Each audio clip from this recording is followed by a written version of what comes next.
దేశ ప్రజలపై పెరుగుతున్న ఆర్థిక భారాలు, విద్యార్థుల భవిష్యత్తును దెబ్బతీసిన పేపర్ లీకేజీలు, ప్రజారంగ సంస్థల ప్రైవేటీకరణకు వ్యతిరేకంగా 9న దేశవ్యాప్తంగా నిర్వహించే నిరసనను విజయవంతం చేయాలని సిపిఎం రాష్ట్ర కార్యదర్శి వర్గ సభ్యులు వి ఉమామహేశ్వరరావు పిలుపునిచ్చారు. సిపిఎం తూర్పుగోదావరి జిల్లా విస్తృత సమావేశం శనివారం సిపిఎం కార్యాలయంలో జువ్వల రాంబాబు అధ్యక్షతన జరిగింది.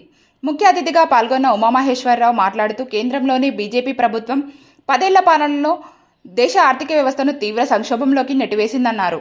సంపద కొద్దిమంది కార్పొరేట్ సంస్థల చేతుల్లో కేంద్రీకృతమవుతుండగా పేదలు, మధ్యతరగతి ప్రజల జీవన పరిస్థితులు రోజురోజుకు దిగజారుతున్నాయని ఆందోళన వ్యక్తం చేశారు.